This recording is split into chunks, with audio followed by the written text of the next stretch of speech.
Alright, Skull Nation, thanks for being with me. Hit that subscribe button, the notification bell, like, comment, and share this content.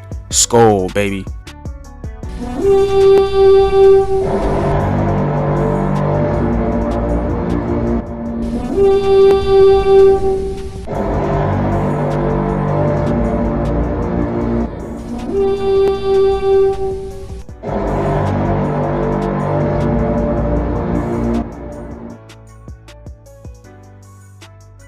Alright, what is going on, Vikings fans? Welcome to another episode of Talk Vikings with me.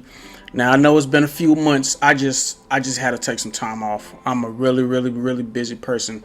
Got a few jobs, got a few occupations. So it's only so many hours in a day, There's only so much time a person have. But I figured out a way around this thing. You're gonna put effort and time into whatever you love or whoever you love. That's how you know somebody love you. If they give you you're never too busy for who or what you love, So I kind of figured out a way around this thing to still do the podcast or to still make videos or whatever you want to call it, So I appreciate all my viewers, the few of them that's still rocking with me. I appreciate that. But I'm still gonna make time for this thing. Apologize for a non-pre-game video, but every game from now on is gonna have a pre-game, like how I did last season. Is gonna have a pre-game video and a post-game video. So there you have it. Oh my God, what a new season! Like before I start singing the new coach's praise and all of that, like you guys understand, and all my viewers know that I am a Zimmer guy, but I was just oblivious. I didn't know what was going on. I just liked Zimmer. I liked his old school, cause you gotta understand, like those guys had success in the league. I guess the league is new now. It's a lot of innovation going on. It's a new time period, But you can't just turn your back on your Belichick's and your Bill Parcells and your all the even guys like Lambeau. You can't just turn your back on what's our I feel like a fool right now. The old Vikings coach that I'm bad with names, but I've heard his name a million times, so this is a shame on me right now.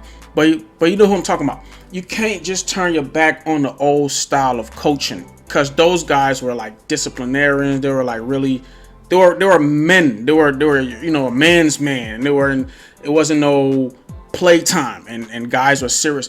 But I guess there's a big difference between being really serious and really being about your business as compared to being toxic, and you're never happy and it's always a bad time, and you know what I mean? And we weren't in the locker room, and guys weren't talking about it a lot. But when after Zimmer got fired, a lot of things came out about how he was towards the players, and numerous guys voiced made it known, or made it heard how it was in the locker room, how you couldn't even sneeze or you couldn't even make any mistake, no error, and it was always. Zimmer came down hard on his players, I guess, way hard, and he wasn't a player's coach. I just thought he was. I thought all the guys loved him, especially the defensive guys.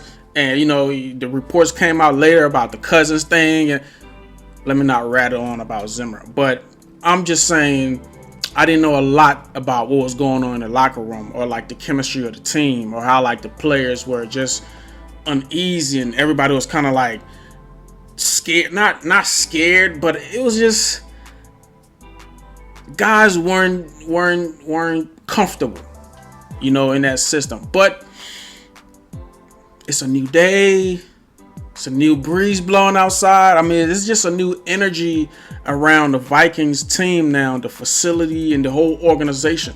It's just a new day, and the players love this coach. Players love playing for him. They love the energy. He's a player's coach. I thought Zimmer was a player's coach. I really thought this, but word came out, I was wrong. So But you guys know what I'm talking about. The old Zimmer, the new Zimmer, I guess, when he first came to the Vikings. That Zimmer, come on. I think he lost his quarterback. I've said in other videos, Bridgewater got injured, and it was just downhill from there, man. Just downhill from there. I guess we had a winning season in 2017, but it wasn't expected. It was unexpected. And his defenses were great, but it was other problems. But anyway, enough about that. Got a new coach. He's loved, Kevin O'Connell. And the guys love playing for him. I mean, it's just there's a big difference in the organization. You can see that we had a weapon like Justin Jefferson, and he was barely targeted, and he still put up numbers the last few seasons. Out the gate, first game, career best. Like what? Just hold on. Let me go to the numbers here. Let me go to the numbers here. 9 receptions, $184. First game against the Packers too. They're supposed to have this Super Bowl caliber defense.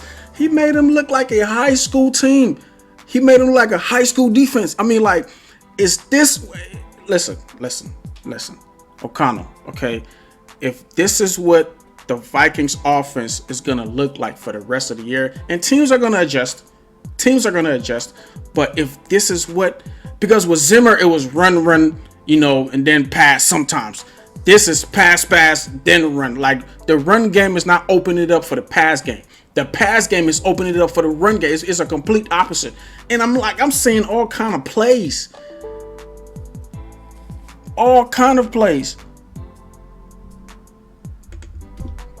I mean, they're using him in the slot out wide. They're moving him around. Jesus Christ, what is my computer doing?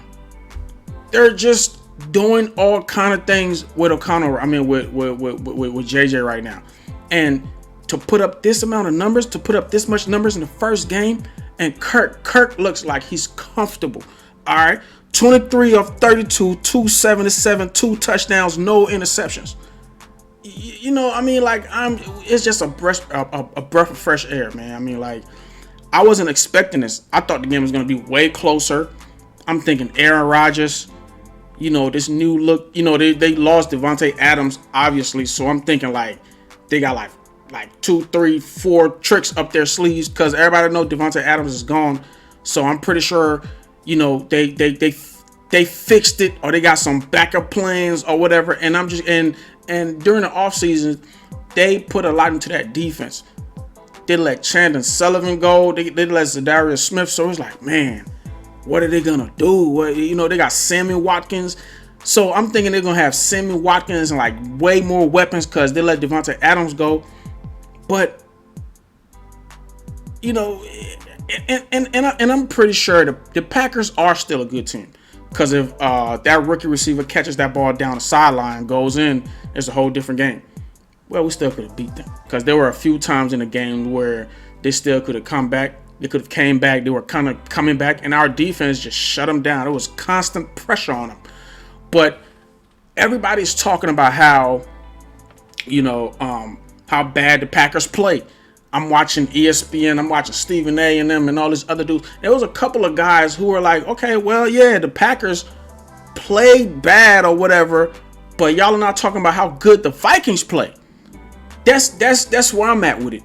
The Vikings are a completely different team. They play above or beyond anybody's expectation, and everybody's talking about how bad the Packers play and now how good the Vikings play. Offense, and let's forget offense for a second. And I guess Zimmer was a defensive guy, but the defense showed up.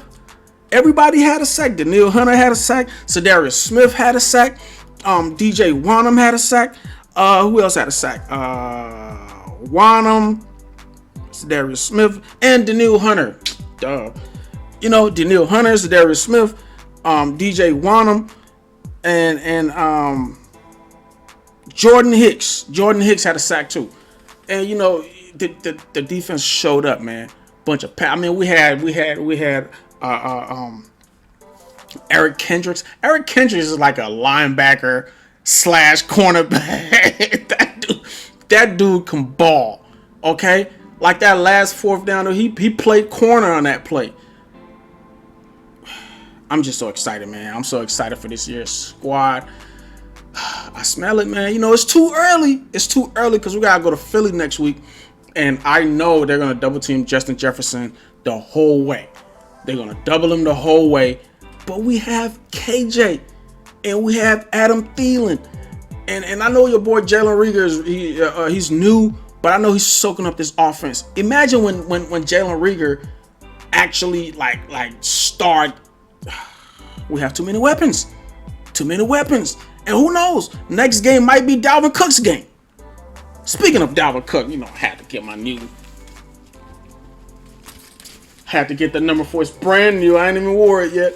I'm gonna wear it next game. And I stay downtown Minneapolis too, so like there's like bars all over the place. And I don't stay too far from the stadium, so it's like Vikings country over here. So I'm gonna rock this next week. Go watch the game. Yeah. I couldn't watch the game this week because I was busy. But yeah, man, it's this new season. It's just gonna be phenomenal. You can just see it. It's a different energy. It's a different team. You know, you get like after the game, everybody's like just hugging each other. It's a new kind of brotherhood in that locker room. You know, it's not tense. You know, everybody's not scared to say or do certain things. It's just like a new family. You know, it's like a new family member came in that everybody's happy to see. You know, yeah, man, O'Connell. I love the new. I love the new. Like I said, I'm not gonna back up from I'm a Zimmer guy, but I was fooled. I didn't know what was going on. I didn't know the toxic things that were going on or being said. I didn't understand the toxic environment. But now that everything's came out, I understand why he got fired. I kind of understand now. And this new guy, Kevin O'Connell, he's really phenomenal. He's a team guy. All the guys love him. And you know, when you get a coach like that, all the guys gonna want to play for you. They'll lay it on the line to win for you. And this game against the Green Bay Packers, yeah, I think we go 12-5 at least. With this team and this chemistry they got and this amount of talent on offense and defense, the 3-4 defense worked. Like all that beef in the middle with Harrison Phillips and Dalvin Tomlinson, and then we got Sedarius and Danielle Hunter on the edge. Are you serious? And then Harrison Smith is looking like he's still in his early 20s. Like, stop. Even if they double JJ, we got KJ Osborne and Adam Thielen and Jalen Reagor. Oh my God, man, this is. Whew. Can you just imagine what's to come? It's breath of fresh air. So we can all breathe, and then we didn't know what to expect. We kind of knew, you know, we were all optimistic, and we were all hoping for the best. But to see this actually happen. Because a lot of the guys didn't play during the off season, you know. So to see this actually happen, and you know, especially the first game for the guys to put up numbers like that, 4 different players with sacks. JJ just went nuts. Kirk looks great numbers, no interception. I mean, like QB rating to the roof. The future looks bright. Skull to the top of my lungs, and I'll see you guys next week, man. We'll stay optimistic, you know. Stay tuned to the channel, you know. We're gonna talk more into details about everything. It's just the first game. It's just the excited energy right now. It's just the vibe is, you know, that's how we're gonna start the season, with this vibe, you know. But keep it going. There's gonna be more breakdowns, and I'm gonna get more into the numbers and everything like that later on. But yeah, I'm feeling the win, man. And catch you guys later. Skol, baby. Oh yeah. Isn't it ironic that the 2 players we got from Green Bay are balling? Sedarius Smith, obviously, but nobody's talking about Chandon Sullivan. He almost had a game-ending pick. Did y'all see that? Imagine him just He is a phenomenal slot corner. Okay, like I kind of talked about this in other videos during the offseason, how our slot corner from last year was damn near dead last in the league, and Chandon was among like what, top 10. He was top 10 slot corner. He know how to read the quarterback. He totally read a route and almost had a pick six. It just, I don't know how he didn't catch that ball. Game would have ended right there. You know, Packers fans are all over Minnesota. They started talking about how, you know, they were coming back and this and that. And what. Even if their receiver, that rookie receiver, catches that ball for a touchdown and ties the game, just the rest of the game, the way the Vikings played, we still would have won. We still would have won. I think, honestly, later on during the game, they limited JJ. Because JJ could have had over 200 yards, just easy. Like, period. But you know, they kind of limited JJ, you know, with the interception Sullivan dropped and a couple of other miscues. We still would have beat them. We sure were a better team, period. But I just wanted to add that little in there. Can you just the two, isn't it ironic that the two Packers that we added, you know, are just just made our team way better. And Sedaris didn't like them. He you know what, we're gonna talk about that in other videos. He despised the Packers. An ex-Packer. Loves it here. But anyway, man, it's love in the air right now for another week. It's gonna be love in the air all season because I'm pretty sure we're gonna beat the Eagles. We're gonna go to Philly and put the smack down on them. But I'll catch you guys later. Skol.